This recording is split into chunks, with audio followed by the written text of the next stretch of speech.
HTML5 series में आप सभी दर्शकों का फिर से स्वागत है। आज की इस वीडियो में मैं आप सभी को एक बहुत ही इम्पोर्टेंट HTML के एलिमेंट के बारे में बताऊंगा। उस एलिमेंट का नाम है मैं आप सभी को उस एलिमेंट का नाम है HTML इमेजेस। यानी कि आप लोग HTML में इमेजेस कैसे यूज करेंगे, उसमें जितने भी HTML इमेजेस में जितने अलग अलग तरीके से इमेजेस जो यूज होते हैं HTML, जैसे HTML के इमेज में हाइट और विड्थ देना, उसमें स्टाइल देना, उसमें इमेज को रिपीटेशन करना, ये सब टॉपिक इस वीडियो के माध्यम से हम लोग जानेंगे। HTML इमेज में जितने भी तरीके से इमेज यूज होता है वो सब जानेंगे इस वीडियो के माध्यम से। तो चलिए हम लोग स्टार्ट करते हैं। Let's start. चलिए, मेरा नाम है राजकुमार और मैं एक वेब डेवलपर हूँ। तो चलिए हम लोग डिफिनीशन के साथ साथ हम लोग प्रैक्टिकल भी जानेंगे, प्रैक्टिस भी करेंगे। ठीक है, आप भी साथ में प्रैक्टिस कीजिएगा। चलिए स्टार्ट करते हैं। देखिए HTML इमेजेस क्या होता है। इमेजेस मतलब जनरली आप लोग समझ रहे हैं कि इमेजेस मतलब होता है तस्वीर, और इसमें आप लोग जानिएगा HTML इमेजेस क्या होता है। यानी कि कोडिंग के द्वारा आप लोग इमेज कैसे अपने वेब पेज पर लगाइएगा, कैसे अपने इमेजेस को बहुत सारे रिपीटेशन कीजिएगा, उसमें स्टाइल मतलब छोटा बड़ा कीजिएगा, ये सब जानिएगा। देखिए HTML इमेजेस क्या होता है। Images can improve the design and the appearance of A web page. देखिए इमेजेस क्या करता है, इमेज आपके जो वेब पेज को अपीयरेंस कर देता है। कहने का मतलब आपके डिज़ाइन को इम्प्रूव कर देता है। अगर आप पिक्चर लगाते हैं तो उसके माध्यम से जो वेब पेज होता है वो और थोड़ा मतलब अट्रैक्टिव हो जाता है। कहने का मतलब आकर्षक हो जाता है, अच्छा लगता है देखने में। अब फॉर एग्जांपल हम लोग समझते हैं, जैसे मैंने यहाँ पे कोडिंग लिखा हुआ है, ठीक है, मैंने यहाँ पे कोडिंग लिखा हुआ है। इस कोडिंग को सिंपल मैं कॉपी करता हूँ, और कॉपी करने के बाद एक मैंने जनरली पहले भी बताया था कि किसी भी कोड को रन कराने के लिए आपको एक एडिटर की ज़रूरत पड़ती है। वो एडिटर मैं इसके फर्स्ट सीरीज़ में, सेकंड सीरीज़ में, थर्ड सीरीज़ में, फोर्थ सीरीज़ में भी बताया हूँ, और उसमें प्रैक्टिस करके भी बताया हूँ। तो चलिए इसमें भी मैं आपको दिखा दूँ। Notepad++ उस एडिटर का नाम है। मैं Notepad++ ओपन करता हूँ। सिंपल मेरा प्रीवियस से मेरा इसमें कोडिंग है। इस कोडिंग को मैं सिंपल कंट्रोल ए करता हूँ और इसको हटा देता हूँ, और यहाँ पे कंट्रोल भी कर देता हूँ। देखिए कंट्रोल भी करने के बाद मैं इसको कंट्रोल एस कर देता हूँ। कंट्रोल एस करने के बाद कुछ कोडिंग में हम लोग समझ लेते हैं कि इमेजेस के यूज हम लोग कैसे करते हैं। देखिए यहाँ पे इमेज का अगर आपने वेब पेज में इमेज लगाना चाहते हैं, पिक्चर लगाना चाहते हैं, तो देखिए उसके लिए आपको लिखना है कौन सा टैग, इमेज टैग। यानी कि इमेज करने का मतलब IMG, ये है इमेज SRC इक्वल टू जो आप पिक्चर, मैंने आपको बताया था कि अगर आप अपने वेब पेज में अगर किसी भी इमेज को लगाना चाहते हैं, जैसे आप जैसे सर्च इंजन से आप सर्च करके कोई भी इमेज आप डाउनलोड किए हैं, तो उस इमेजेस को कैसे आप अपने वेब पेज में लगाइएगा कोडिंग के माध्यम से, ये इस वीडियो में मैं आपको बताऊंगा। तो देखिए यहाँ पे जैसे मैंने pictory.jpg है, देखिए ये मेरा फोल्डर में pictory इमेजेस नहीं है, ठीक है। अब इसको सिंपली मैं आपको बता दूँ, इमेज लाने के लिए सिंपल क्या करना होता है, आपको एक फोल्डर बनाइए। सिंपल मैंने एक फोल्डर बनाया। देखिए यहाँ पे HTML ऑल प्रोग्राम, ठीक है, HTML ऑल प्रोग्राम पे क्लिक करेंगे। इसमें देखिए HTML ऑल प्रोग्राम ऐसे ही आप एक फ़ोल्डर बना लीजिएगा। उस फोल्डर के अंदर जितने भी HTML का कोड लिखिएगा सबको सेव कीजिएगा। मैं प्रीवियस वीडियो में भी बता दिया हूँ कि HTML का जितना भी आप लोग कोड कीजिएगा टॉपिक वाइज टॉपिक, उसको एक फ़ोल्डर के अंदर आप लोग सेव कीजिएगा। एक्सटेंशन नाम आप लोग को याद है, .html के नाम से ही सेव कीजिएगा। अदरवाइज .html के नाम से नहीं सेव कीजिएगा तो रन भी नहीं करेगा, ठीक है, क्योंकि ये HTML का कोड है, ठीक है।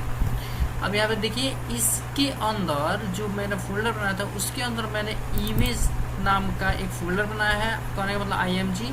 आप भी ऐसे फ़ोल्डर बना लीजिएगा, और इस फोल्डर के अंदर जितने भी इमेज आप डाउनलोड कीजिएगा उसको रखिएगा। जैसे इस इमेज के अंदर मैंने K3 नाम से एक इमेज रखा है। चलिए इसको हम लिखते हैं और लिख कर देखते हैं कि मेरे वेब पेज में ये इमेज आ रहा है कि नहीं आ रहा है, ठीक है। तो सिंपल मैं क्या करता हूँ, मैं अपने कोड में जाता हूँ, और देखिए यहाँ पे मैं आपको बता दूँ यहाँ पे कैसे आप इमेज SRC में लिखिएगा। सिंपल क्या कर रहे हैं, जो फोल्डर में आप HTML का जितने भी प्रोग्राम लिख रहा है उसको उस फोल्डर का नाम नहीं लिख रहा है। जिस फोल्डर के अंदर उस यानी कि जितने भी प्रोग्राम आप HTML का लिख रहे हैं उस फोल्डर के अंदर आप इमेज बनाया है, इमेज के अंदर आप सेव कर रहे हैं अपना इमेज, ठीक है। तो सिंपल आपको क्या करना है, उस फोल्डर का नाम लिखना है, इमेजेस में रखना है तो IMG, जैसे मैंने IMG नाम का फोल्डर बनाया है और इस इमेज के अंदर मैंने इमेज रखा हुआ है। तो स्लैश किस नाम से है मेरा इमेज, K3 के नाम से है। और ध्यान रहिएगा, कोई भी इमेज लगाने के लिए उसका एक्सटेंशन बहुत ज़्यादा इंपॉर्टेंट होता है। जैसे कोई इमेज .jpg में होता है, कोई इमेज .jpeg में होता है, कोई इमेज .png में होता है, कोई इमेज .svg में होता है। तो ये सब आप लोग ध्यान से इमेज को देख लीजिएगा। और मैं आपको बता दूं कैसे, अगर जैसे आप गूगल क्रोम ओपन कीजिएगा और गूगल क्रोम ओपन करने के बाद जैसे आपको यहाँ पे लिख दिए बॉयज़ इमेजेस, ठीक है, बॉयज़ इमेजेस यहाँ पे आ गया। मैंने इसको सर्च किया, सर्च करने के बाद देखिए यहाँ पे बॉयज़ का बहुत सारा इमेजेस आ गया। मैं सिंपल इस पर क्लिक करता हूँ। देखिए क्लिक करने के बाद ये मेरा इमेजेस आ गया। तो सिंपल मैं इस पर राइट क्लिक करूँगा और सेव इमेज का ऑप्शन दिखेगा, सिंपल सेव इमेज पे क्लिक कर देना है। जैसे ही आप सेव इमेज कीजिएगा तो देखिए यहाँ पे ऑटोमेटिक ये मेरा उस फोल्डर पे लेके चला जाएगा। और इसका मैं क्या करूँगा, यहाँ पे एक बड़ा सा नाम दिया है, इस नाम को छोटा रखेंगे जिससे कि नाम हमको याद रहेगा।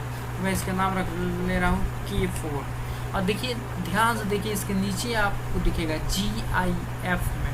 अगर JPG में होता तो यहाँ पे JPG लिखता है, ठीक है, JPEG में लिखता है। GIF टाइप का इमेज है इसलिए GIF लिखा है। तो सिंपल मैं इसको नाम दे दिया हूँ file name.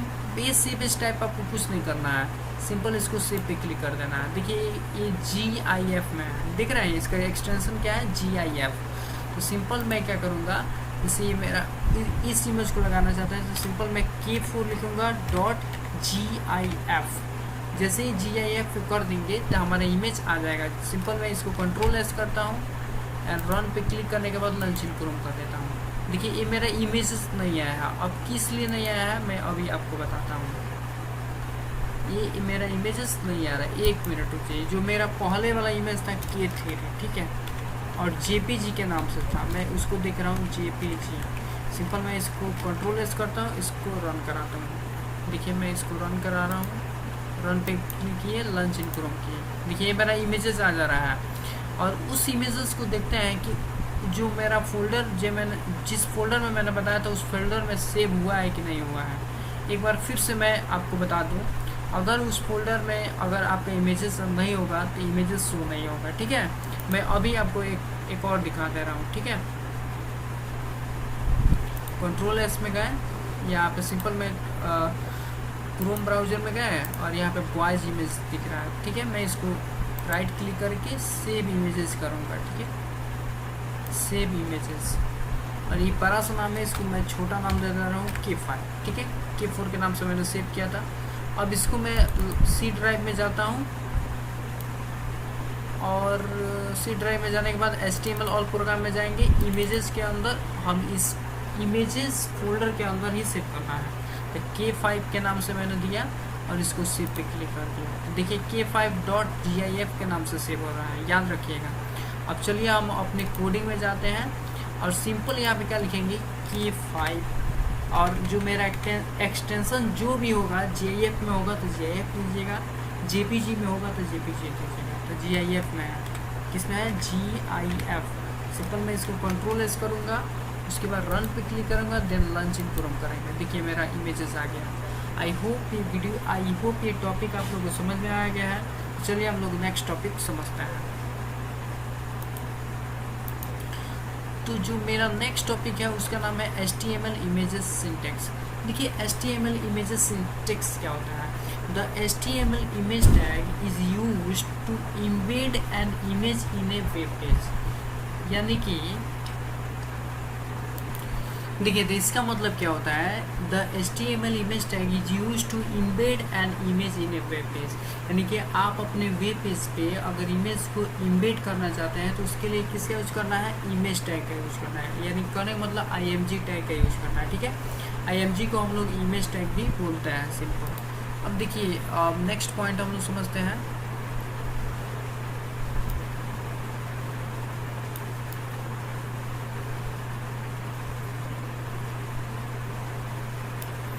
Images are not technically inserted into a web page. Images are linked to web page. The image tag creates a holding space for the referenced image.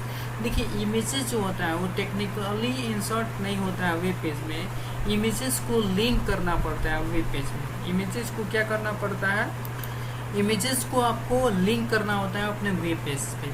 The image tag creates a holding space for the reference image, यानी कि जो image tag होता है वो hold space को hold करके रखता है, और जो रेफरेंस देते हैं वहाँ पे जो भी रेफरेंस देते हैं वहाँ पे इमेज लग जाता है। अब चलिए नेक्स्ट पॉइंट हम लोग समझते हैं। द इमेज टैग, इसको हम लोग समझते हैं। The image tag is empty, it contains attributes only and does not have a closing tag। जो इमेज टैग होता है वो एम्प्टी होता है, कहने का मतलब इसको क्लोज हम लोग नहीं कर सकते हैं। जो इमेज टैग होता है इसको हम लोग क्लोज नहीं करते हैं। जैसे HTML लिखते हैं तो HTML को क्लोज करने के लिए हम लोग स्लैश लगाते हैं, बट इमेज टैग में ऐसा नहीं होता है, इसलिए इमेज टैग एम्प्टी होता है। It contains attributes only and does not have a closing tag, इसका कोई क्लोजिंग टैग नहीं होता है, ठीक है। The image tag has two required attributes, जो इमेज टैग होता है उसका दो रिक्वायर्ड एट्रीब्यूट्स होता है। फर्स्ट का नाम है SRC एंड सेकंड का नाम है ALT। अब देखिए SRC क्या होता है, ALT क्या होता है, दोनों इमेज टैग का रिक्वायर्ड एक एट्रीब्यूट होता है, ठीक है। तो सबसे पहले हम लोग समझते हैं SRC एट्रीब्यूट के बारे में। Specifies the path to the image. देखिए SRC में हम लोग क्या करते हैं, इमेज का पाथ देते हैं। जैसे आपके किस फोल्डर में है, किस नाम से है, तो उसको हम लोग पाथ देते हैं किसमें, SRC एट्रीब्यूट में। और जो ALT होता है ALT, specifies an alternate text for the image.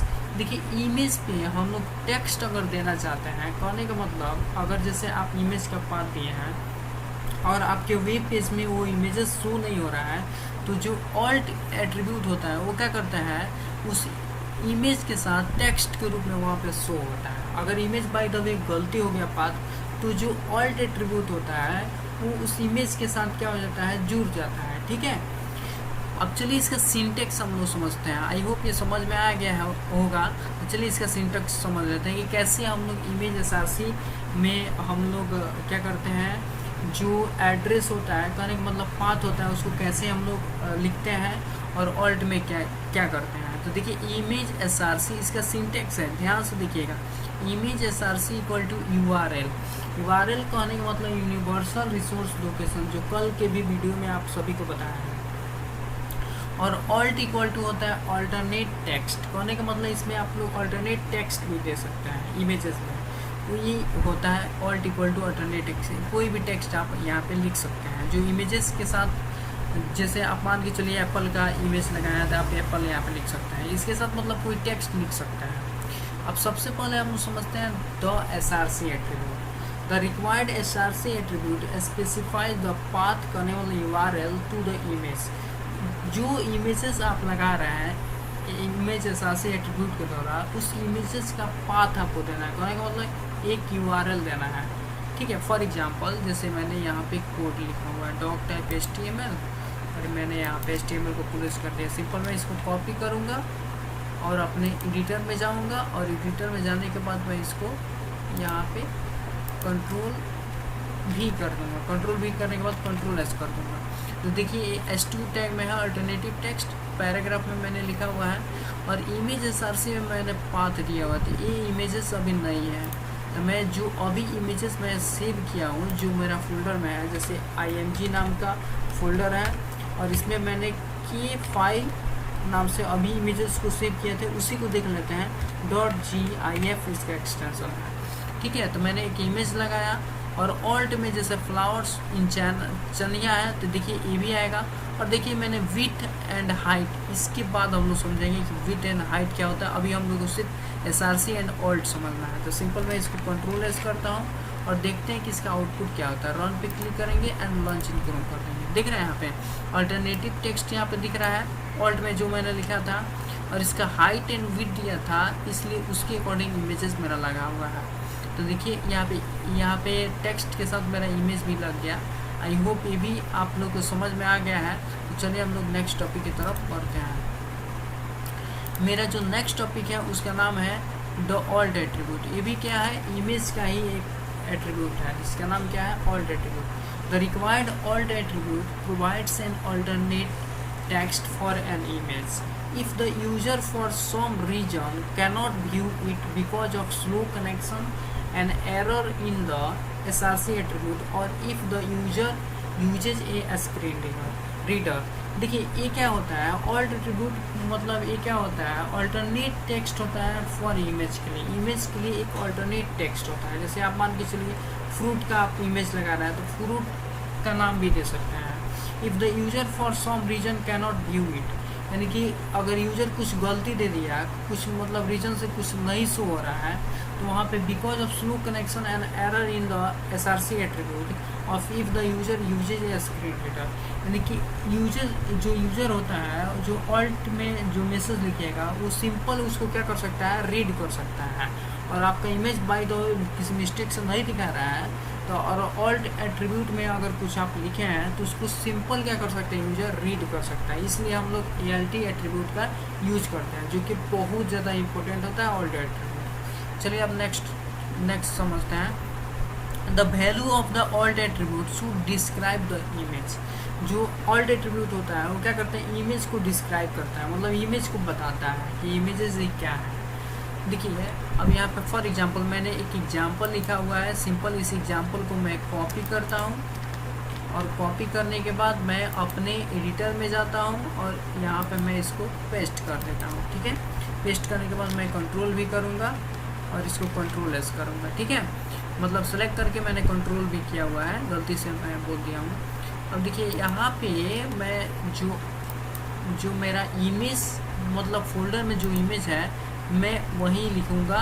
ये पाथ करने के बाद ये जो पाथ दिया है इस पाथ को नहीं लिखेंगे क्योंकि इस पाथ में मेरा इमेजेस नहीं है। मैं सिंपल img इमेज नाम का फोल्डर है, उसमें K5 नाम का एक इमेज है, उसका जो एक्सटेंशन है वो .gif में है। ठीक है, और ऑल्ट में देखिए यहाँ पे लिखा है फ्लावर्स इन चनिया लिखे हैं। और इसके बारे में तो हमको नेक्स्ट टॉपिक में समझना है। ठीक है, तो इसको समझने की ज़रूरत अभी नहीं है। अभी आपको समझना है SRC जो कि समझ चुके हैं और ऑल्ट समझ रहे हैं। ऑल्ट में देखिए मैंने यहाँ पे मैसेज लिखा फ्लावर्स इन चनिया। ठीक है, मैं इसको कंट्रोल एस करता हूँ और इसको सिंपल रन पे क्लिक करने के बाद लॉन्च इन क्रोम करता हूँ। देख रहे हैं यहाँ पे जैसे मेरा ये इमेजेस आ रहा है। ठीक है, सपोज एट कोई रीजन से अगर नहीं दिखा, जैसे मान के चलिए मैं यहाँ पे GI लिख रहा हूँ। ठीक है, और इसको मैंने कंट्रोल एस किया तो देखिए इसके एक्सटेंशन सही नहीं होगा तो इमेजेस शो नहीं होगा। उसके साथ क्या होगा, ऑल्ट जो टेक्स्ट है ये हमको शो होगा, ये दिखेगा। ठीक है, जिससे यूजर इजीली समझ सकता है कि मेरा इमेजेस नहीं लगा है, इमेजेस में कोई मिस्टेक है। मैं इसको कंट्रोल एस करता हूँ एंड रन पे क्लिक करने के बाद लॉन्च इन क्रोम करता हूँ। देख रहे हैं इसके साथ जो इमेजेस है उसके साथ मेरा जुड़ के आ गया टेक्स्ट। इससे ही पता लगेगा कि मेरा इमेजेस शो नहीं हो रहा है, कहीं ना कहीं गलती किया है। ऑल्ट मेरा यहाँ पे शो हो गया flowers in chaniya. I hope ये टॉपिक आप लोगों को समझ में आ गया है। चलिए हम लोग नेक्स्ट टॉपिक की तरफ बढ़ते हैं। मेरा जो नेक्स्ट टॉपिक है इसी टॉपिक से अभी रिलेटेड है।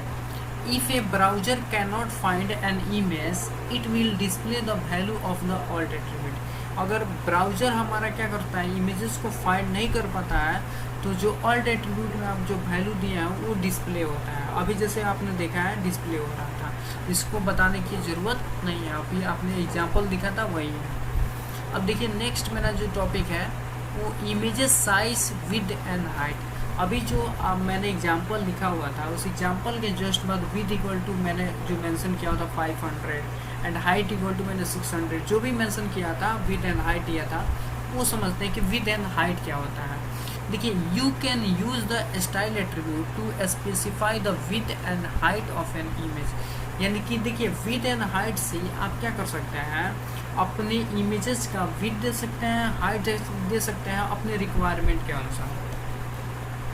किसके अनुसार, अपने रिक्वायरमेंट के अनुसार। जैसे मान के चलिए विड्थ आप देना चाहते हैं 500 px तो 500 दे सकते हैं, हाइट 600 देना चाहते हैं तो 600 दे सकते हैं। मतलब जितना आपका रिक्वायरमेंट है उतना आप दे सकते हैं। तो किसके द्वारा, किस एट्रीब्यूट के द्वारा, विड्थ एंड हाइट एट्रीब्यूट के द्वारा। फॉर एग्जांपल जैसे मैंने यहाँ पे कोड लिखा हुआ है, इस कोड को मैं सिंपल कॉपी करता हूँ, सिंपल यहाँ से डॉक टाइप से मैं कॉपी करता हूँ। इसको ध्यान से आप लोग लिखिएगा, ध्यान से लिखिएगा अपने एडिटर में, तभी आप लोग को समझ में आएगा, अदरवाइज़ नहीं समझ में आएगा।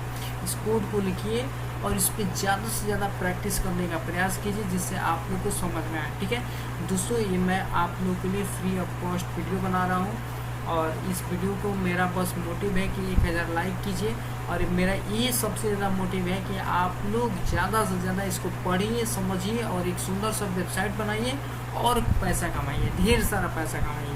यही मेरा मोटिव है वीडियो बनाने का, आपको नॉलेज प्रोवाइड करने का, फ्री ऑफ कॉस्ट आपको तो नॉलेज मिले। ठीक है, मैं इसको सिंपल कॉपी करता हूँ एंड Notepad++ में जाता हूँ, और ये जो मेरा पहले प्रीवियस जो कोड है इसको मैं सेलेक्ट करता हूँ एंड देन यहाँ पे कंट्रोल भी कर लेता हूँ। पेस्ट हो गया। सिंपल मैं इसको कंट्रोल एस करूँगा, उसके बाद रन पे क्लिक करने के बाद लॉन्च इन क्रोम करेंगे। देख रहे हैं यहाँ पे images size, here we use the style attribute. अभी इमेजेस पे मेरा नहीं आया, कहीं हम पाथ गलती किए हैं, जैसे ये पाथ है, इस नाम का मेरा इमेज ही नहीं है, तो फिर आएगा कैसे। मैं इसको डिलीट करता हूँ यहाँ से, और इमेज नाम के फोल्डर में किस नाम से k5.gif इस नाम से है, और इजीली मेरा शो हो जाएगा। देखिए मैं रन पे क्लिक करूँगा एंड लॉन्च इन क्रोम करेंगे। देख रहे हैं ये इमेज शो हो गया। अब जैसे इमेज को बड़ा करना चाहते हैं, विड्थ देना चाहते हैं यहाँ तक, मतलब यहाँ तक मेरा इमेजेस है, तो कैसे होगा, तो विड्थ को और बड़ा कर दीजिए, इसमें विड्थ को आप और बड़ा कर दीजिए, से मान के चलिए 1000 हम कर देते हैं। ठीक है, 1000 px मतलब होता है पिक्सल। ठीक है, यहाँ पे कंट्रोल एस कीजिए, रन पे क्लिक कीजिए, लॉन्च इन करूँगा। देख रहे हैं इमेज बढ़ रहा है ना। हाइट भी आप देकर बढ़ा सकते हैं, जितना आपका रिक्वायरमेंट है उसके अकॉर्डिंग आप अपने इमेज के हाइट एंड विड्थ को बढ़ा सकते हैं और घटा सकते हैं। आई होप ये भी टॉपिक आप लोगों को समझ में आ गया है। तो चलिए हम लोग नेक्स्ट टॉपिक समझते हैं, और इसमें ध्यान से देखिएगा, स्टाइल में जो स्टाइल इक्वल टू विड्थ दिए हैं एंड हाइट दिए हैं। ठीक है, एक ही स्टाइल में मैंने विड्थ एंड हाइट दोनों मेंशन किया हुआ है, आप इस तरह से मेंशन कर सकते हैं, ये बहुत ही ज़्यादा इम्पोर्टेंट है ना दोस्तों। अब चलिए इसके बाद नेक्स्ट टॉपिक समझते हैं। देखिए alternatively you can use the width and height attribute, यानी कहने का मतलब आप अपने विड्थ एंड हाइट देना चाहते हैं इमेजेस का, तो उसको आप अल्टरनेटिवली यूज़ कर सकते हैं। अल्टरनेटिवली का मतलब क्या होता है, एक के बाद एक को यूज़ कर सकते हैं, उसे बोलते हैं अल्टरनेटिवली। फॉर एग्जांपल जैसे मैंने एक कोड लिखा हुआ है, ठीक है, मैंने एक कोड लिखा हुआ है, सिंपल इस कोड को कॉपी करता हूँ, देन अपने Notepad++ में जाता हूँ और यहाँ पे कंट्रोल भी कर देता हूँ, पेस्ट। और पेस्ट के बाद देखिए मैंने इमेजेस, जैसे इस नाम से मेरा तो इमेजेस नहीं है, पहले इसको आप डिलीट कीजिए, यहाँ से हटाइए इसको, जिस नाम से आपके फोल्डर में जिस नाम से इमेजेस है वही लिखिएगा, तभी इमेजेस शो होगा आपके वेब पेज में, अदरवाइज़ नहीं शो होगा। ठीक है, तो यहाँ पे मेरा है इमेज नाम का फोल्डर है, इसमें k5.gif इसका एक्सटेंशन है, और इसमें देखिए विड्थ मैंने 500 दिया है, हाइट 600 दिया है। देख रहे हैं अल्टरनेटिवली यूज़ किया, अल्टरनेटिवली मतलब एक के बाद मैंने एक यूज़ किया है। ठीक है, देख रहे हैं अब इसके यूज विड्थ को मतलब अलग आप यूज़ कर सकते हैं एंड हाइट को अलग यूज़ कर सकते हैं। इसको हम लोग बोलते हैं alternatively width and height attribute में जो भी साइज़ देना है वो साइज़ दे सकते हैं। वो अब नेक्स्ट टॉपिक जो प्रीवियस टॉपिक जो समझे थे उसमें स्टाइल में हमने दिया हुआ था स्टाइल विड्थ इक्वल टू जितना px और हाइट इक्वल टू जितना px, इसमें हमने अल्टरनेटिवली दिया है अलग अलग। अब चलिए इसको कंट्रोल एस करने के बाद इसको भी हम रन पे क्लिक करते हैं एंड लॉन्च इन क्रोम करते हैं। तो देखिए मेरा इमेजेस नहीं आ रहा है, अब क्यों भाई क्यों नहीं आ रहा है, मैंने कहीं पे कुछ मेंशन किया, कुछ गलती किया हुआ है। अब क्या गलती किया है, गलती तो कुछ दिख नहीं रहा है। चलिए फिर से कंट्रोल एस करते हैं और इसको रन पे क्लिक करने के बाद लॉन्च इन क्रोम करते हैं। देखिए इमेजेस आ गया ना, मैंने कुछ गलत नहीं किया हुआ था, थोड़ा बहुत कुछ मिस्टेक हुआ था इसीलिए नहीं आ रहा था। देखिए यहाँ पे here we specify the width and height of an image with the width and height attribute. Height और विड्थ एंड हाइट एट्रीब्यूट के द्वारा आप अपने इमेजेस का विड्थ दे सकते हैं एंड हाइट दे सकते हैं अल्टरनेटिवली। ठीक है, अब चलिए आई होप ये भी टॉपिक आप लोगों को समझ में आ गया है। तो चलिए हम लोग नेक्स्ट टॉपिक की तरफ बढ़ते हैं। देखिए मैंने कुछ इम्पोर्टेंट पॉइंट यहाँ पे मेंशन किया है, इस इम्पोर्टेंट पॉइंट को आप लोग नोटबुक में ज़रूर नोटिस करें, ठीक है। The width and height attributes always define the width and height of the image in pixels. देखिए जो विद एंड हाइट एट्रीब्यूट्स होता है उसको ऑलवेज हम लोग डिफाइन करते हैं विद एंड हाइट किस में, इमेजेस को पिक्सल में दिखाते हैं, किस में, पिक्सल में। जैसे विद को आप 500 px दे सकते हैं, हाइट को 500 px दे सकते हैं, या फिर 600 px दे सकते हैं। px मतलब पिक्सल्स होता है, ठीक है, ये रिमेंबर करके रखिएगा आप लोग दोस्तों। चलिए इसके बाद हम लोग नेक्स्ट टॉपिक समझते हैं। ये भी HTML का बहुत ही ज़्यादा इम्पोर्टेंट पॉइंट होता है, इम्पोर्टेंट टॉपिक है। अभी आपने विड एंड हाइट स्टाइल में समझा था, अब इसको स्टाइल में हम लोग करने वाला CSS में कैसे यूज़ करते हैं विड एंड हाइट का, इसके बारे में हम लोग समझते हैं। अभी CSS हम लोग पढ़ नहीं रहे हैं, लेकिन हाल का यूज है HTML में CSS, ठीक है। उसको ध्यान से देखिए और ध्यान से समझिए आप लोग, ठीक है दोस्तों। देखिए the width height and style attributes are all valid in HTML। देखिए width and height and style attributes ये सब वैलिड होता है, किस में होता है, HTML में। किस में होता है, HTML में। फॉर एग्जांपल जैसे मैंने एक कोड लिखा हुआ है यहाँ पे डॉक टाइप HTML, सिंपल मैं इस कोड को कॉपी करता हूँ और कॉपी करने के बाद मैं अपने एडिटर में जाता हूँ Notepad++ में, और सिंपल मैं इसको यहाँ पे कंट्रोल भी कर देता हूँ, ठीक है। कंट्रोल भी करने के बाद सबसे पहले मैं इसको समझ लेता हूँ, ठीक है।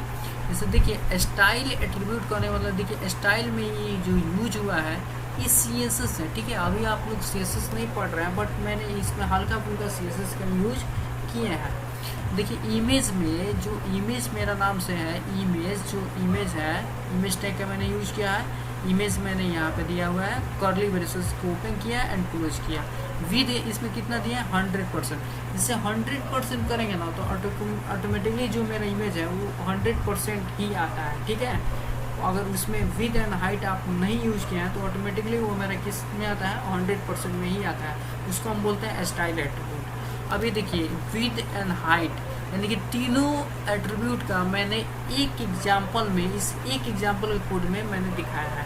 स्टाइल एट्रीब्यूट का भी मैंने यूज किया है, विद एट्रीब्यूट का एंड हाइट एट्रीब्यूट का। सिंपल मैं इसको देखिए स्टाइल एट्रीब्यूट ये है, विद एंड हाइट एट्रीब्यूट ये है, ठीक है। सिंपल मैं इसको कंट्रोल एस करता हूँ। देखिए अभी ये इमेजेस नहीं है तो इसलिए इमेजेस शो भी नहीं करेगा, ठीक है। तो मैं सबसे पहले अपना जो मेरे इमेजेस फोल्डर में है किस नाम से, K5.gf, इसी इमेज को मैं सिंपल यहाँ पे कॉपी करता हूँ और कॉपी करने के बाद मैं सिंपल यहाँ पे पेस्ट कर देता हूँ सेकंड वाले इमेज SRC में, ठीक है। अब देखते हैं दोनों में कुछ डिफरेंस आता है कि सेम ही आता है, ठीक है। मैं इसको कंट्रोल एस करने के बाद रन पे करता हूँ एंड लॉन्च इन क्रोम करता हूँ। दिख रहा है यहाँ पे दोनों में डिफरेंस देखिए।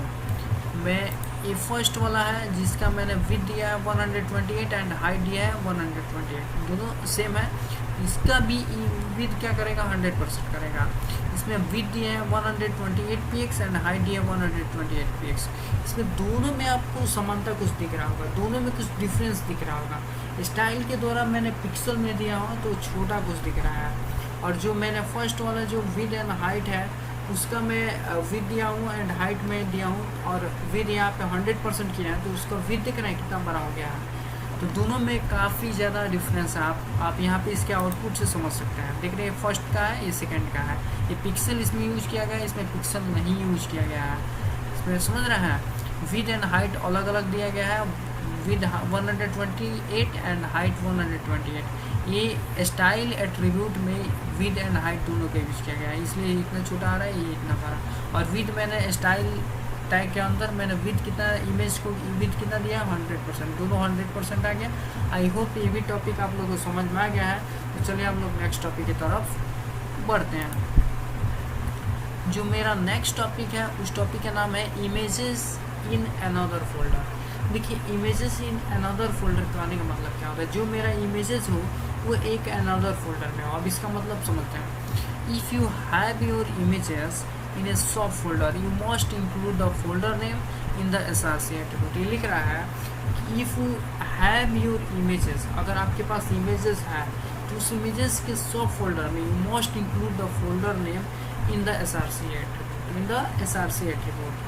अब चलिए इसको एक इमेजेस के अंदर मेरा सॉफ्ट फोल्डर है, उसको इंक्लूड फोल्डर नाम का इंक्लूड क्या करें, SRC एट्रीब्यूट। ठीक है, जैसे SRC एट्रीब्यूट में जैसे ये बताया है कि जैसे इमेजेस नाम का मेरा एक जैसे फोल्डर में है, उस फोल्डर में इमेजेस है। ठीक है, उस इमेजेस का सबसे पहले सॉफ्ट फोल्डर का नाम दे, उसके बाद देन उसका इमेजेस का जो एट्रीब्यूट होता है, नाम होता है, उसको लिखें। ठीक है, तो मैं इस सिंपल इस कोड को कॉपी करता हूँ और कॉपी करने के बाद अपने एडिटर में जाता हूँ और यहाँ पे मैं इसको पेस्ट कर देता हूँ और देखते हैं कि इसका आउटपुट क्या आता है। ठीक है, देखिए यहाँ पे पहले तो इस नाम से मेरा इमेजेस है नहीं।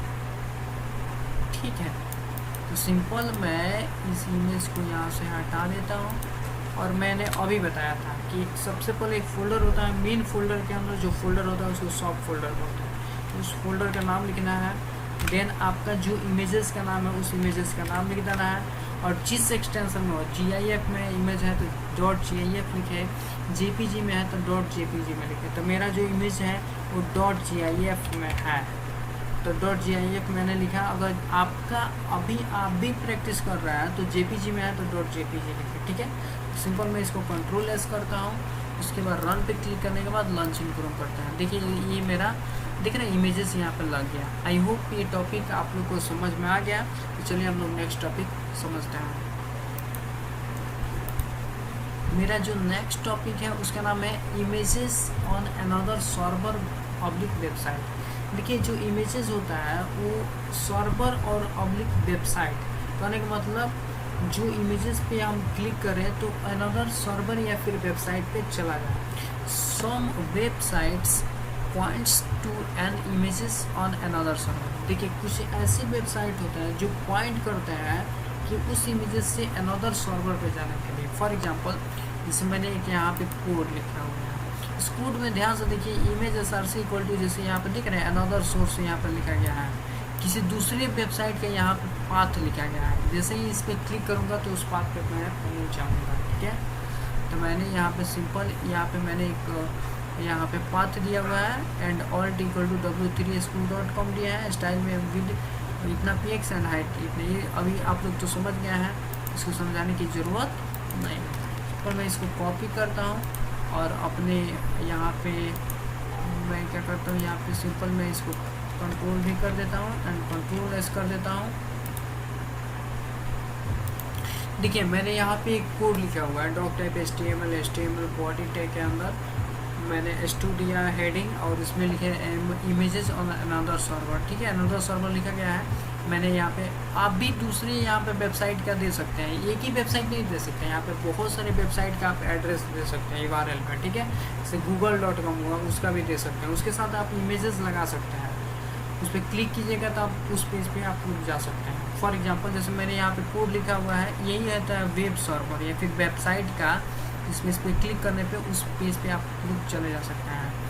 तो चलिए इसको Ctrl+S करते हैं और इसके बाद रन पे क्लिक करते हैं, लॉन्च इन क्रोम करते हैं। जैसे ही करेंगे तो इस पे देखिए यहाँ पे क्लिक करेंगे, यहाँ पे ये जो यही हमारा वेब अनदर सर्वर पे मेरा इमेज दिखा रहा है, देख रहा है अनदर सर्वर पे मेरा इमेज दिखा रहा है।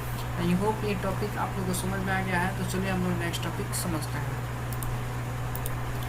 मेरा जो नेक्स्ट टॉपिक है उसका नाम है एनिमेटेड इमेज। देखिए एनिमेटेड इमेज क्या होता है, सबसे पहले हम लोग समझते हैं एनिमेशन। आजकल देख रहे हैं कि एनिमेशन वीडियो बहुत ज़्यादा आ रहा है। एनिमेशन कहने का मतलब right to left, left to right, कहने का मतलब टेक्स्ट देखें हैं, टेक्स्ट जाता है राइट टू लेफ्ट जाता है या फिर लेफ्ट टू राइट आता है, तो वो सब क्या होता है एनिमेशन टेक्स्ट होता है। उसी तरह हम लोग एनिमेटेड इमेजेस के बारे में समझते हैं कि एनिमेटेड मतलब रन टाइम में, कहने का मतलब रन टाइम में मतलब ये क्या करे, चले या फिर मतलब नहीं होता है चले या फिर मतलब बुक बाय इमेजेस जो होता है वो उस तरह करें।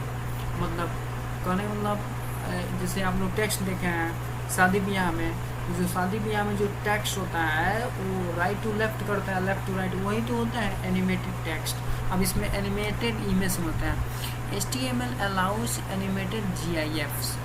देखिए जो HTML होता है वो अलाउ करता है एनिमेटेड GIF टाइप का इमेजेस अलाउ करता है। फॉर एग्जांपल जैसे मैंने यहाँ पे एक कोड लिखा हुआ है, ठीक है, इस कोड को सिंपल मैं कॉपी करता हूँ एंड कॉपी करने के बाद अपने नोटपैड प्लस प्लस एडिटर में जाने के बाद मैं इसको कंट्रोल भी करता हूँ, देन इसको कंट्रोल एस करता हूँ, ठीक है। और इस पर रन पे क्लिक करने के बाद लॉन्च इन क्रोम करते हैं, ठीक है। अब देखते हैं इसका, देखिए यहाँ पे इमेजेस नहीं आ रहा है, ठीक है। कंप्यूटर मैन का जैसे इमेजेस नहीं आ रहा है क्योंकि ये मेरा इमेज नहीं है। तो सिंपल मैं इस इमेजेस को मैं अपने गूगल में जाता हूँ, गूगल क्रोम में जाने के बाद मैं सिंपल एनिमेटेड GIF इमेजेस, ठीक है, मैंने GIF इमेजेस में सर्च कर लिया हूँ क्योंकि जो एनिमेटेड जो मेरा इमेजेस लगाने के लिए जो HTML होता है वो अलाउ करता है ओनली GIF ये टाइप की इमेज। देखिए यही सब होता है GIF इमेज, इसको मैंने क्लिक किया यहाँ पे, यही सब क्या होता है GIF इमेज होता है, ठीक है। राउंड टाइप में देखिए इस टाइप का दिख रहा है, यहाँ पे राउंड कर रहा है, यही एनिमेटेड क्या होता है इमेजेस होता है। सिंपल मैं इसको कॉपी से भी इमेजेस करता हूँ, सेव इमेज करने के बाद मैं इसका छोटा सा एक नाम दे देता हूँ K6, ठीक है। देखिए यहाँ पे GIF टाइप का है, सेव पे क्लिक करता हूँ और मैं अपने कोडिंग में जाता हूँ और प्रोग्रामिंग के स्थान पे मैं इसको यहाँ पे K6 कर देता हूँ। क्या कर देता हूँ K6, यहाँ पे लिख दीजिए नॉर्मल कंप्यूटर मैन जैसे लिखा गया है, तो आप यहाँ पे ऑल्ट में लिख दीजिए नॉर्मल टेक्स्ट, नॉर्मल इमेजेस, ठीक है। देन कंट्रोल एस करता हूँ, रन पे क्लिक करने के बाद देखते हैं कि इमेजेस वो आता है कि नहीं आता है। नहीं आ रहा है, क्यों नहीं आ रहा है बताइए आप लोग दोस्तों, क्योंकि मैंने उस फोल्डर का नाम नहीं लिखा है। जिस फोल्डर में मेरा इमेज है उस सब फोल्डर का नाम लिखना है, क्योंकि फोल्डर के अंदर फोल्डर इमेजेस जो बना है वो सब फोल्डर होता है। मैं इमेजेस लिख दिया, स्लैश दे दिया, फिर कंट्रोल एस करूँगा, उसके बाद रन पे क्लिक करके लॉन्च इन, देखिए अब इमेजेस आ रहा है यहाँ पे। आप इसका विद एंड हाइट दे के और बड़ा कर सकते हैं, आप लोग समझदार आप हो गए हैं। चलिए अब ये टॉपिक, आई होप ये टॉपिक आप लोगों को समझ में आ गया है। तो चलिए हम लोग नेक्स्ट टॉपिक की तरफ बढ़ते हैं। देखिए दोस्तों, अगर कोई भी टॉपिक अगर आप लोग को समझ में नहीं आ रहा है तो आप लोग कमेंट बॉक्स में कमेंट करके ज़रूर बताएं, मैं वहाँ से रिप्लाई देने का प्रयास करूँगा। और आप लोग वीडियो को ध्यान से देखिएगा, ध्यान से देखिएगा, हमारी बातों को ध्यान से सुनिएगा तो ज़रूर आप लोग को समझ में आएगा और यहाँ से आप कुछ सीख कर ही जाइएगा, ठीक है। अगर नहीं सीखिएगा, नहीं सीखने का प्रयास कीजिएगा तो नहीं सीखिएगा, अगर सीखने का प्रयास कीजिएगा तो ज़रूर इस वीडियो के माध्यम से आप लोग सीखिएगा। तो इसलिए मैं प्लीज़ आप लोग से मैं निवेदन कर रहा हूँ कि आप लोग इस वीडियो को लास्ट तक देखिए, जिससे आप लोग को ज़्यादा से ज़्यादा आप लोग का नॉलेज इन्हेंस हो, ग्रो हो, ठीक है। चलिए आप लोग अब हम लोग नेक्स्ट टॉपिक समझते हैं। मेरा जो नेक्स्ट टॉपिक है उसका नाम है इमेज एज ए लिंक। देखिए मतलब इमेज जो होता है उस पर लिंक कैसे लगाएंगे, अपने इमेज पे लिंक कैसे लगाएंगे, उसके बारे में मेरा टॉपिक है। To use an image as a link, put the image tag inside the E tag. जो अगर अपने इमेज पे अगर लिंक लगाना चाहते हैं तो जो इमेज टैग होता है वो किसके अंदर होगा, एंकर टैग के अंदर। एंकर टैग कहने का मतलब ई टैग के अंदर होगा। फॉर एग्जांपल जिससे मैंने यहाँ पे कोड लिखा हुआ है, मैंने यहाँ पे कोड लिखा हुआ है, इस कोड को सिंपल कॉपी करना है और अपने मैं एडिटर में जाता हूँ और यहाँ पे मैं कंट्रोल भी कर देता हूँ, ठीक है। कंट्रोल भी करेंगे तो उसके बाद देखिए मेरा ये टोटल मेरा कोड आ गया। इस कोड को आप लोग ध्यान से लिखिएगा तभी समझ में आएगा, अदरवाइज आप लोग को समझ में नहीं आएगा। देखिए मेरा ये आ गया। अभी मैंने क्या बताया हुआ था, अभी मैंने बताया था कि जो भी इमेजेस में अगर आप लिंक लगाना चाहते हैं तो जो लिंक लगा रहे हैं वो मेरा किस टैग के अंदर होगा, एंकर टैग के अंदर मेरा इमेज टैग होगा। ध्यान से देखिए ये है, ये क्लोज हो गया, यहाँ पे ए के अंदर देखिए इमेज टैग है, IMG है ना। चलिए सिंपल मैं इसको कंट्रोल एस करता हूँ। कंट्रोल एस करने से पहले दोस्तों ये जो SRC का मेरा जो पाथ है ये सही नहीं है, क्योंकि इस नाम से मेरा इमेज और फोल्डर नहीं है, मेरा सब फोल्डर है IMG और K6 के नाम से मैंने सेव किया हुआ है अभी। और किस एक्सटेंशन में है, .gif मैंने दिया। सिंपल मैं इसको कंट्रोल एस करता हूँ, देन लॉन्च रन पे जाते हैं एंड लॉन्च इन क्रोम करते हैं। देखिए लॉन्च इन जैसे ही क्रोम करेंगे तो देखिए मेरा ये आ गया। और देखिए इस इमेज के ऊपर जैसे ही मैं ले जा रहा हूँ तो दिख रहे हैं यहाँ पे लिंक बन रहा है, कहने मतलब फिंगर बन जा रहा है। उंगली के निशान से बन जा रहा है। इस पर जैसे ही आप क्लिक कीजिएगा तो ये क्या करेगा, उस पेज पे ले जाने का प्रयास करें। देखिए मैंने क्लिक किया, यहाँ पे your file could not be access. क्यों ऐसा हो रहा है? ऐसा इसलिए हो रहा है कि कोई मेरा अब लिंक इस पर मैंने URL मैंने पास ही नहीं किया हुआ है एंकर टाइम में। देखिए default.asp अगर नहीं पास किया तो default.asp यहाँ पर दिखा रहा है। अब देखिए जैसे मैंने इस URL में default.asp लिखा है, इसलिए default.asp। अब default.asp में मैंने कुछ मेंशन ही नहीं किया, तो उस पेज पे कैसे ले जाऊँगा? आई होप ये भी टॉपिक आप लोगों को समझ में आ गया है। तो चलिए हम लोग नेक्स्ट टॉपिक समझते हैं। मेरा जो नेक्स्ट टॉपिक है उसका नाम है इमेज फ्लोटिंग। अब देखिए इमेज फ्लोटिंग क्या होता है। CSS float property to let the image float to the right or to the left of a text। Float करने का मतलब यानी कि अपने इमेजेस को राइट करना चाहते हैं, राइट फ्लोट करना चाहते हैं, या फिर लेफ्ट फ्लोट करना चाहते हैं, या अपने इमेज में जो टेक्स्ट दिए हैं उस टेक्स्ट को राइट टू लेफ्ट करना चाहते हैं या लेफ्ट करना राइट करना चाहते हैं। तो उसके लिए हम लोग किसका यूज करते हैं? CSS फ्लोट प्रॉपर्टी का यूज करते हैं। ठीक है, फॉर एग्जांपल जैसे मैंने यहाँ पे कोड लिखा हुआ है डॉक टाइप HTML से लेकर मैंने यहाँ पे इतना कोड लिखा हुआ है। सिंपल इसको सेलेक्ट किए, Ctrl+C किए एंड अपने एडिटर में जाएंगे और यहाँ पे मैं इसको पेस्ट कर लेता हूँ। और पेस्ट करने के बाद चलिए इस कोड को हम लोग समझते हैं। देखिए इमेजेस फ्लोट क्या होता है, जैसे मैंने स्ट्रॉन्ग में float the image to the right लिखा है। ठीक है, ये मेरा इमेजेस का पाथ है। इस इमेजेस के पाथ को मैं सुधार लेता हूँ। सबसे पहले मेरा जो इमेज नाम का फोल्डर है K6 नाम का इमेजेस है, किसमें एक्सटेंशन है .gif टाइप का इमेज है। ठीक है, और देखिए मैंने यहाँ पे ध्यान से देखिए ये भी, इसको भी मैं हटा देता हूँ। सिंपल मैं इसको कॉपी करता हूँ और कॉपी करने के बाद मैं इस इमेज सर्च में मैं इसको पास कर देता हूँ, कंट्रोल भी कर देता हूँ। ठीक है, अब देखिए मैंने यहाँ पे स्टाइल इक्वल टू देखिए क्या दिया है, CSS फ्लोट प्रॉपर्टी यूज करते हैं। अभी मैंने क्या बताया, CSS फ्लोट प्रॉपर्टी का। देखिए स्टाइल के अंदर है, इसलिए स्टाइल क्या है, CSS है, और इसके अंदर मैंने फ्लोट प्रॉपर्टी का यूज किया है। देखिए style equal to double important में float left with 42px height 42px।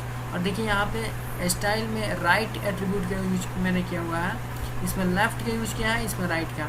इसमें देखिए style equal to float right width 42px and height 42px। ठीक है, इमेजेस है, इसमें टेक्स्ट में मैंने लगाया है। अब चलिए इसको मैं Ctrl+S करता हूँ और Ctrl+S करने के बाद देखते हैं कि इसका आउटपुट क्या आता है।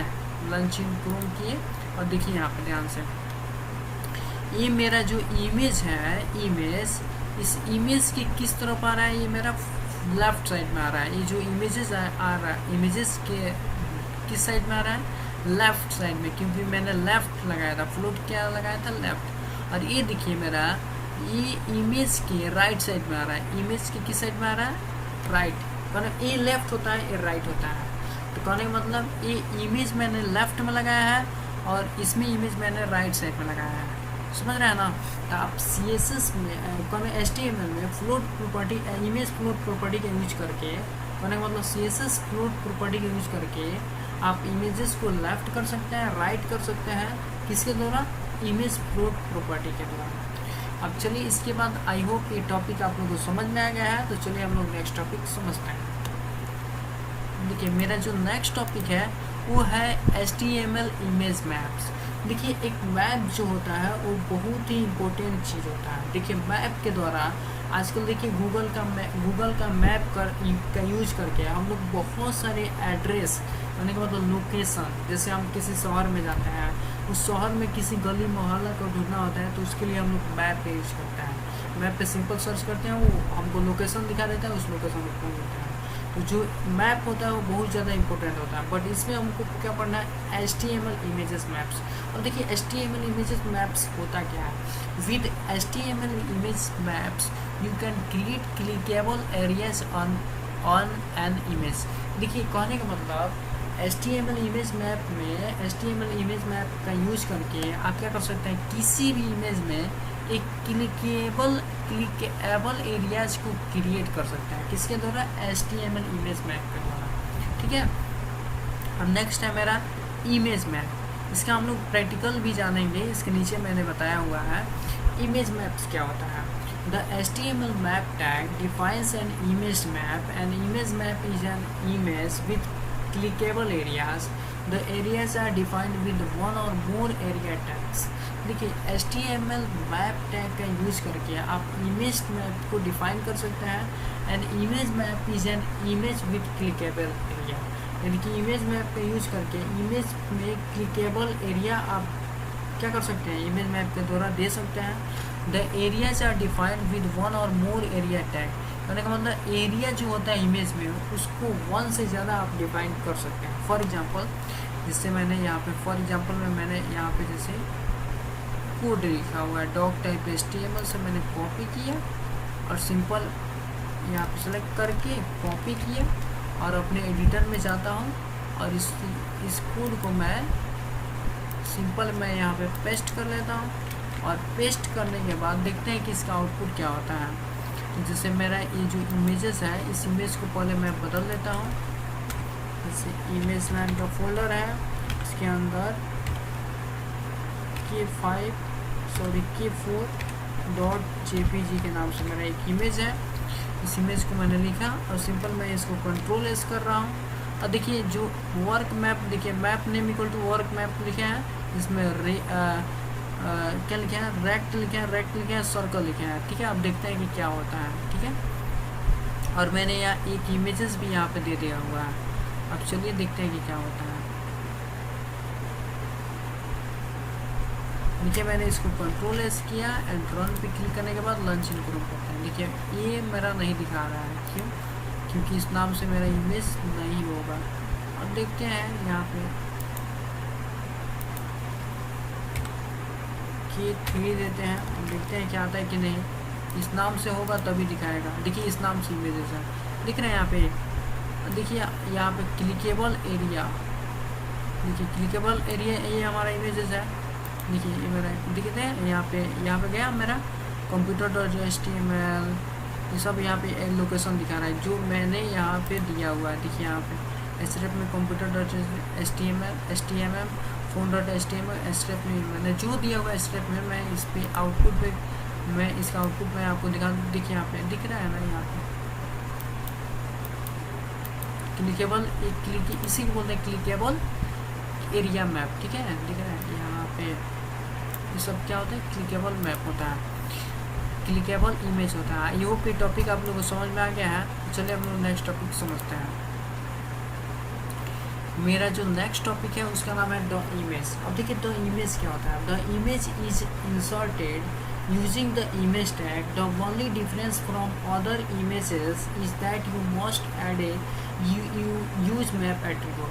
देखिए इमेज क्या करता है, image is inserted using the image tag, कहने का मतलब इमेज को इंसर्ट करना है अपने वेब पेज पे, तो उसके लिए हम लोग इमेज टैग का यूज़ करते हैं। The only difference from other images is that you must add a use map attribute, यानी कि जो इमेज टैग से थोड़ा सा डिफरेंस होता है इसमें इमेज मैप में, इसमें images that you must add a क्या यूज मैप एट्रीब्यूट, इसमें हम लोग मैप एट्रीब्यूट का यूज़ करते हैं। फॉर एग्जांपल जैसे इमेज एसआरसी में मैंने यहाँ पे इमेज का पाथ दिया हुआ है URL एट वर्क प्लेस, ये ऑल्ट एट्रीब्यूट है और इसमें सिंपल मैंने क्या यूज कर दिया है, यूज मैप, इसमें हैश वर्क मैप दिया है। अब देखिए क्रिएट इमेज मैप क्या होता है, इसको अभी हम प्रैक्टिस करके देखेंगे। अब क्रिएट इमेज मैप क्या होता है। The map tag element is use to create an image map and is link to the image by using the required name attribute, यानी मतलब क्रिएट इमेज मैप के द्वारा आप क्या कर सकते हैं, इसमें the map element is use to create an image map, जो मैप एलिमेंट होता है उसके द्वारा हम लोग इमेज मैप को क्रिएट कर सकते हैं एंड लिंक कर सकते हैं image by using the required name attribute. Name attribute के द्वारा जो भी रिक्वायर होगा उस इमेज के साथ हम लोग लिंक भी कर सकते हैं, जैसे map name equal to work map. Next है द एरियाज। द एरियाज क्या होता है, एक clickable area is defined using an area. अगर किसी मतलब जैसे एरिया के द्वारा एरिया एलिमेंट HTML के एरिया एलिमेंट के द्वारा एक क्लिकेबल एरिया आप लोग डिफाइन कर सकते हैं, किसके द्वारा, द एरियाज के द्वारा। उसके बाद नेक्स्ट है मेरा शेप। अब शेप क्या होता है, define the shape of the clickable area and you can choose one of this values. Shape में क्या कर सकते हैं, शेप में जो भी एरिया हमको क्या करना है, डिफाइन करना है शेप का, उसके द्वारा हम लोग चूज कर सकते हैं वैल्यू को। जैसे इसमें शेप में क्या होता है, एक रेक्ट होता है, इसमें डिफाइन से रेक्टेंगुलर रीजन होता है, ठीक है। एक सर्कल होता है, डिफाइन से सर्कुलर रीजन, ये सर्कुलर रीजन के लिए होता है। पॉली होता है, डिफाइन से पॉलीगोनल रीजन। एक डिफॉल्ट होता है, डिफाइंस द इंटायर रीजन, ठीक है। अब चलिए एक एक हम लोग समझ लेते हैं। शेप में पहला आता है rect. The coordinates for shape rect come in pairs, one for the x axis and one for the y axis. Rect में क्या होता है, जो भी हम लोग कोऑर्डिनेट शेप बनाएंगे उसमें पेयर्स होता है, कहने मतलब एक एक्स एक्सिस होता है, एक वाई एक्सिस होता है। जैसे for example, so the coordinate 34 ये एक्स एक्सिस हो गया, 44 वाई एक्सिस हो गया। Is located 34 pixels from the left margin and 44 pixels from the top. यानी कि 34 मेरा जो पिक्सेल्स है वो लेफ्ट मार्जिन हो गया एंड 44 मेरा पिक्सल जो हो गया वो टॉप के लिए हो गया। ही coordinates 270 350 is located 270 pixels from the left margin and 350 pixels from the top margin, ठीक है। फॉर एग्जांपल जैसे मैंने यहाँ पे एक कोड लिखा हुआ है, सिंपल इस कोड को मैं कॉपी करता हूँ और कॉपी करने के बाद मैं अपने एडिटर में जाता हूँ, इस एडिटर में, और एडिटर में जाने के बाद मैं यहाँ पे सिंपल कंट्रोल भी करते हैं एंड कंट्रोल एस कर देते हैं, ठीक है।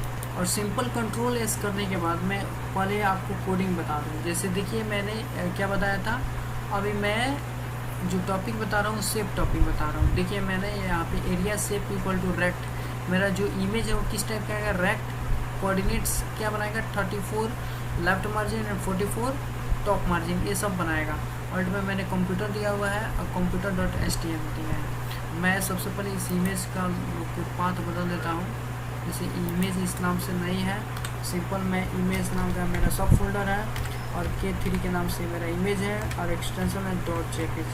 सिंपल मैं इसको कंट्रोल एस करूँगा, उसके बाद रन पे क्लिक करने के बाद लंच इन क्रोम कर देंगे। देखिए लंच इन क्रोम करने के बाद दिख रहा है यहाँ पे मेरा यही क्लिकेबल जो यहाँ पे ले जा रहा है, यही सब क्या होता है, क्लिकेबल एरिया जो होता है, ठीक है।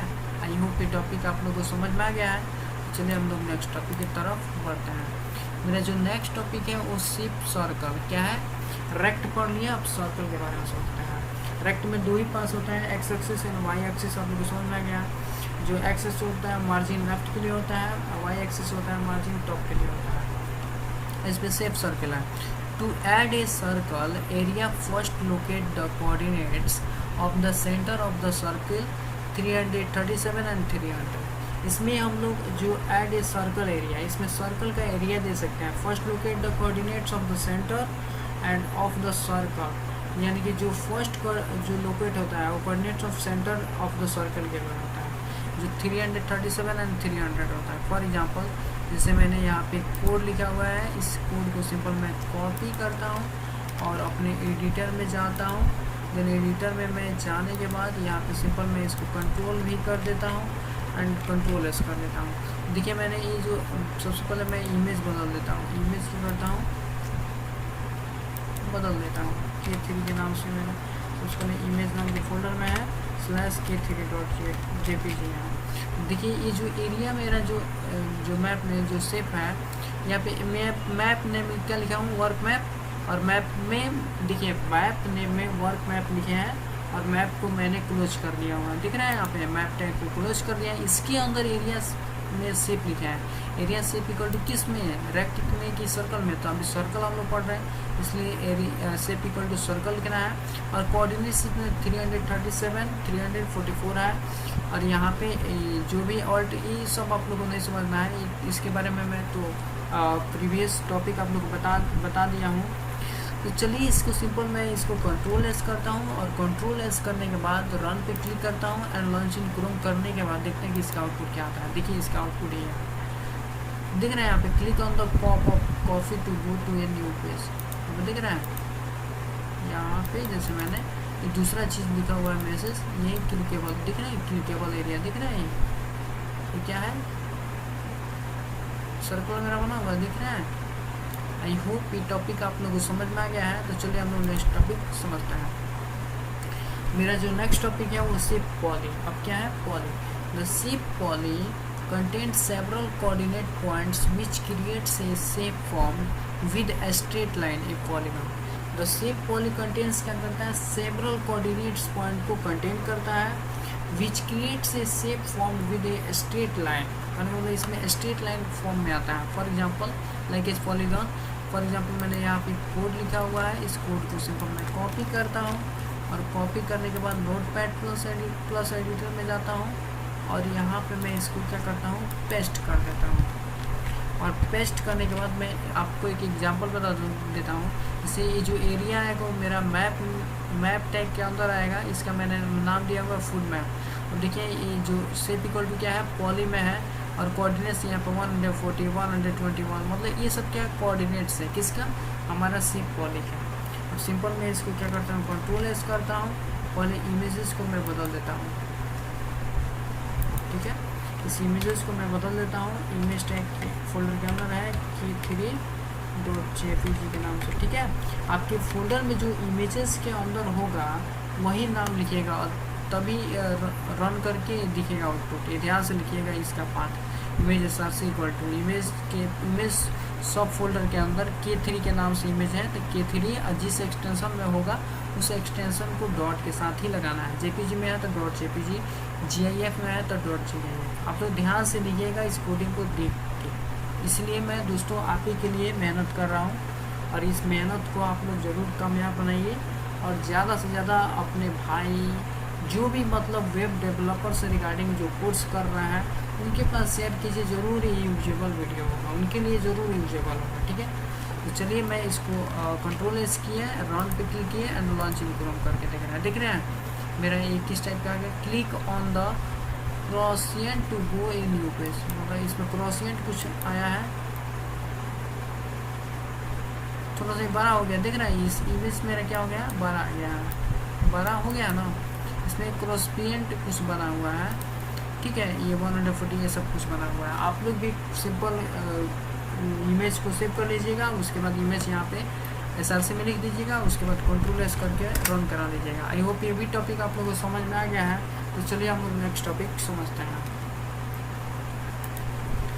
मेरा जो नेक्स्ट टॉपिक है उसका नाम है इमेज मैप एंड जावास्क्रिप्ट। देखिए इमेज मैप और जावास्क्रिप्ट का अभी टॉपिक अभी स्टार्ट नहीं किया है, बट थोड़ा सा जावास्क्रिप्ट का मैंने इसमें कोडिंग किया हुआ है, उसको भी समझ लेते हैं।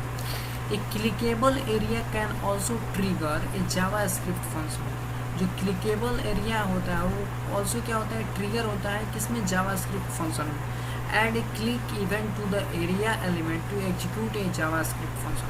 मतलब उस इवेंट पे आप क्लिक कीजिएगा तो ये एग्जीक्यूट होगा किस फंक्शन के द्वारा, जावास्क्रिप्ट फंक्शन के द्वारा। इसलिए मैंने जावास्क्रिप्ट का थोड़ा बहुत यूज किया है। तो सिंपल मैंने यहाँ पे कॉपी इस कोड को करता हूँ और इसको कंट्रोल C करता हूँ एंड अपने नोटपैड++ एडिटर में जाता हूँ और यहाँ पे मैं इसको कंट्रोल भी कर देता हूँ। और यहाँ पे कोडिंग को ध्यान से देखिएगा। देखिए यहाँ पे फंक्शन जो है यही मेरा जो माई फंक्शन ये जावास्क्रिप्ट फंक्शन है। ये सब ये क्लिकेबल इवेंट होता है। ठीक है, और मैं यहाँ पे इमेज जो है इस इमेज को मैं बदल देता हूँ। इमेज नाम का फोल्डर है, इसके अंदर k3.jpg से मेरा क्या है, ये जो इमेज है वो घर से रिलेटेड है, तो आप यहाँ पे सिंपल हाउस लिख सकते हैं, कोई दिक्कत नहीं है। यू क्लिक द हाउस, यहाँ पे लिख दीजिए हाउस में sir, you click the house. इसको कंट्रोल एस करता हूँ। देखिए जावास्क्रिप्ट जो होता है वो स्क्रिप्ट टैग के अंदर होता है। जहाँ पे भी स्क्रिप्ट टैग के अंदर अगर आपको जो भी फंक्शन दिख गया, जो भी मैसेज दिख गया, वो सब क्या होता है, जावास्क्रिप्ट का कोड होता है। देखिए अब स्क्रिप्ट के अंदर है। तो चलिए इसको मैं सिंपल इसको कंट्रोल एस करता हूँ, रन पे क्लिक करके लॉन्च इन क्रोम करता हूँ। देखिए यहाँ पे आ रहा है ना, click on the copy execute JavaScript. देखिए यहाँ पे मैं क्लिक करता हूँ, मैंने कुछ कोडिंग गलती किया हुआ है, मैं कहीं पे कुछ मिस्टेक किया हूँ। इसको मैं सबसे पहले हटा कर इसको कंट्रोल एस करते हैं, फिर रन पे क्लिक करने के बाद लॉन्च इन क्रोम करते हैं। ठीक है, देखिए आ गया। ठीक है, आ गया ना। देखिए क्लिकेबल से कुछ हो रहा है, ठीक है ना, एग्जीक्यूट हो जा रहा है, यहाँ से उठा रहा है एग्जीक्यूट हो जा रहा है, इसी को बोलते हैं क्लिकेबल। देखिए यहाँ पे हो रहा है ना, click on the copy execute JavaScript function, दिख रहा है। आई होप ये भी टॉपिक आप लोग को समझ में आ गया है। तो चलिए हम लोग नेक्स्ट टॉपिक समझते हैं। मेरा जो नेक्स्ट टॉपिक है उसका नाम है HTML बैकग्राउंड इमेज। देखिए HTML बैकग्राउंड इमेजेस क्या होता है। A background image can be specified for almost any HTML element. जो बैकग्राउंड इमेज होता है वो स्पेसिफाइड होता है प्रत्येक HTML एलिमेंट में। उसको प्रत्येक HTML एलिमेंट में बैकग्राउंड इमेज को स्पेसिफाइड कर सकते हैं। इसके बाद हम लोग नेक्स्ट टॉपिक समझते हैं background image on A HTML element. देखिए बैकग्राउंड इमेज जो होता है वो HTML एलिमेंट में कैसे होता है। Add a background image on an HTML element, use the HTML style attribute and the CSS background image property. कहने का मतलब अगर HTML एलिमेंट में बैकग्राउंड इमेज को ऐड करते हैं तो उसमें आप लोग को कौन से स्टाइल एट्रीब्यूट का यूज करना होता है, उसमें CSS बैकग्राउंड इमेज प्रॉपर्टी का आपको यूज करना होता है। अभी आप लोग CSS नहीं पढ़ रहे हैं बट थोड़ा बहुत इसमें CSS का आपको यूज करना होगा जो CSS बैकग्राउंड इमेज प्रॉपर्टी होता है, ठीक है। अब देखिए क्या होता है। फॉर एग्जांपल जैसे मैंने यहाँ पे कोड लिखा हुआ है, इस कोड को सिंपल मैं कॉपी करता हूँ और कॉपी करने के बाद अपने एडिटर में जाता हूँ और सिंपल मैं इसको पेस्ट कर देता हूँ। और पेस्ट करने के बाद देखते हैं कि इसका आउटपुट क्या आता है। जैसे यहाँ पे P style equal to double inverted में बैकग्राउंड इमेज और URL में मैंने इमेज के अंदर ये सब दिया हुआ है। तो सिंपल मैं इस फोल्डर इस नाम से मेरा नहीं है, मैं यहाँ पे जिस नाम से है मैं उसके यहाँ पे लोकेशन देता हूँ। इमेज नाम का फोल्डर है और k3.jpg के अंदर है। सिंपल मैं इसको कंट्रोल एस करता हूँ, उसके बाद रन पे क्लिक करता हूँ एंड लॉन्च इंप्रूव करता हूँ। दिख रहा है यहाँ पे बैकग्राउंड इमेज के ऊपर यहाँ पे मेरा क्या आ रहा है, यहाँ पे टेक्स्ट आ रहा है, दिख रहा है ना इम्पोर्टेंट आप सभी के लिए बहुत ही ज़्यादा बैकग्राउंड इमेजेस के ऊपर आ रहा है। तो ये आप सभी के लिए है ना यूजफुल, बहुत ही ज़्यादा इम्पोर्टेंट है दोस्तों। देखिए P style equal to background image, P tag में आप इमेज लगा सकते हैं, उसके ऊपर एक टेक्स्ट दिख रहा है ना। आई होप ये टॉपिक आप सभी के लिए बहुत ही ज़्यादा इम्पोर्टेंट है। चलिए इसके बाद हम लोग नेक्स्ट टॉपिक समझते हैं। देखिए the background image in the style element in the head section. देखिए जो बैकग्राउंड इमेजेस लगाने के लिए आप लोग स्टाइल को यूज करते हैं वो स्टाइल एट्रीब्यूट किस में होता है, हेड सेक्शन के अंदर होता है। फॉर एग्जांपल जैसे मैंने यहाँ पे एक कोड लिखा हुआ है, अब इस कोड को सिंपल मैं कॉपी करता हूँ और कॉपी करने के बाद अपने नोटपैड++ एडिटर में जाता हूँ और सिंपल मैं इसको कंट्रोल भी कर देता हूँ और कंट्रोल भी करने के बाद कंट्रोल एस करके मैं इसको सेव कर लेता हूँ। इसमें देखिए ध्यान से जो स्टाइल जो टैग है वो किस टैग के अंदर है, हेड टैग के अंदर है। ये सब ध्यान में रखिएगा। जो भी CSS प्रॉपर्टी का यूज कर रहा है, स्टाइल का यूज कर रहा है, तो स्टाइल टैग जो आता है वो हेड टैग के अंदर आता है, ठीक है, हेड सेक्शन के अंदर आता है। इसमें देखिए बैकग्राउंड इमेजेस URL, इसको मैं सिंपल में हटाता हूँ यहाँ से और मैं इमेज नाम का फोल्डर है /k3 और जो एक्सटेंशन है .jpg है। सिंपल मैं इसको कंट्रोल एस करता हूँ, उसके बाद मैं रन पे क्लिक करता हूँ एंड लॉन्च इंप्रूव करते हैं। देखते हैं इसका दिख रहा है इमेजेस पे आ गया मेरा बैकग्राउंड जो है, जो इमेजेस है उस पर मेरा ये टोटल क्या आ रहा है, मेरा टेक्स्ट आ रहा है, दिख रहा है। मैं अभी आपको कोड दिखा दूँ। जैसे S2 टैग के अंदर बैकग्राउंड इमेज, S2 टैग के मैंने हेडिंग दिया है, S2 टैग के अंदर मैंने हेडिंग दिया हुआ है, बैकग्राउंड इमेज लिखा है और मैं P यहाँ पे पैराग्राफ स्टाइल एट्रीब्यूट में मैंने यूज़ किया। P बैकग्राउंड इमेज URL में मैंने इमेजेस का एड्रेस मैंने सेंड कर दिया और पैराग्राफ को मैंने यहाँ पे अलग लिखा हुआ है, ठीक है ना, ध्यान से। और मैंने यहाँ पे स्टाइल में P को लिखा, कर्ली ब्रेसेस को स्टार्ट किया और बैकग्राउंड इमेजेस में मैंने URL को पास कर दिया। तो सिंपल ये मेरा जो आउटपुट दिख रहा है बैकग्राउंड इमेज के ऊपर आ रहा है। आई होप ये भी टॉपिक आप लोगों को समझ में आ गया है। तो चलिए हम लोग नेक्स्ट टॉपिक समझते हैं, ठीक है। मेरा जो नेक्स्ट टॉपिक है उसका नाम है background image on a page. देखिए background image on a page, if you want the entire page to have a background image you must specify the background image on the body element क्या होता है, मैंने यहाँ पे mistake किया, body element होता है। यानी कि अगर आप चाहते हैं कि बैकग्राउंड इमेजेस के इंटायर पेज पे हम लोग बैकग्राउंड इमेजेस को दिखाएं, बॉडी के अंदर बॉडी एलिमेंट पे बैकग्राउंड के इंटायर पार्ट में मैं इमेजेस को दिखाऊं, तो उसके लिए सिंपल क्या करना है, यहाँ पे मैंने कोड लिखा हुआ है और सिंपल इस कोड को मैं कॉपी करूँगा और कॉपी करने के बाद मैं अपने एडिटर में जाऊँगा और यहाँ पे मैं इसको कंट्रोल भी कर लूँगा। कंट्रोल भी करने के बाद सिंपल मैं कंट्रोल एस करूँगा। मैं कोडिंग आपको एक बार एक्सप्लेन कर दूँ। जैसे बॉडी के, देखिए बॉडी के अंदर मैंने बॉडी टैग पे ही जैसे बॉडी में मैंने यहाँ पे बॉडी के अंदर देना चाहता हूँ, इमेजेस लगाना चाहता हूँ, उसके लिए मैंने बॉडी में बैकग्राउंड इमेजेस की URL मैंने पास किया हुआ है। और जैसे यहाँ पे मैं जो मेरा फोल्डर में इमेज है, जैसे इमेज नाम के फोल्डर में है और K3 और जो एक्सटेंशन है .jpg में ही है और H2 भी मेरा बॉडी में ही है, बॉडी टैग के अंदर, और पैराग्राफ भी है बॉडी टैग के अंदर। बट यहाँ पे बॉडी टैग के अंदर इमेजेस को देना चाहते हैं तो आपको बॉडी लिखना है, स्टाइल में बॉडी, कर्ली ब्रेसेस को स्टार्ट करना है एंड कर्ली ब्रेसेस को ओपन कर देना है बैकग्राउंड इमेज लिखने के बाद। सिंपल मैंने कंट्रोल एस किया, रन पे क्लिक करूँगा एंड लॉन्च इन करेंगे। दिख रहा है यहाँ पे मेरा आ गया इमेज। इसके अंदर देखिए H2 में मेरा ये आ गया और बैकग्राउंड इमेज ये सब दिख रहा है किसके अंदर, बॉडी टैग के अंदर। आई होप ये भी टॉपिक आप लोगों को समझ में आ गया है। तो चलिए हम लोग नेक्स्ट टॉपिक समझते हैं। देखिए जो मेरा नेक्स्ट टॉपिक है उसका नाम है बैकग्राउंड रिपीट।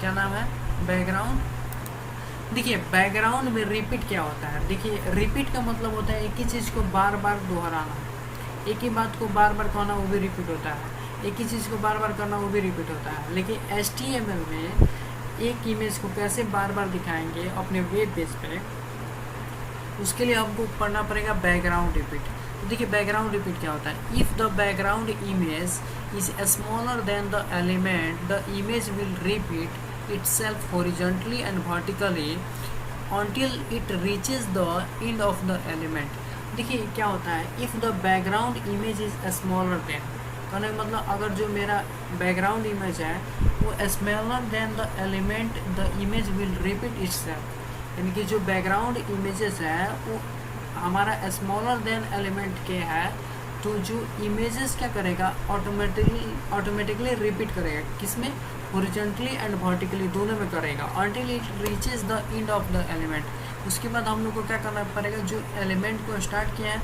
उस एलिमेंट को हमको क्लोज भी कर देना है। ठीक है, इस कोडिंग के माध्यम से हम लोग समझते हैं कि बैकग्राउंड रिपीट कैसे करते हैं और प्रैक्टिकली हम लोग जानते हैं। प्रैक्टिकली अब तो डिफिनेशन हम लोग जान लिए और प्रैक्टिकली करके हम लोग देखते हैं क्या होता है। तो सिंपल इस कोड को मैं कॉपी करता हूँ,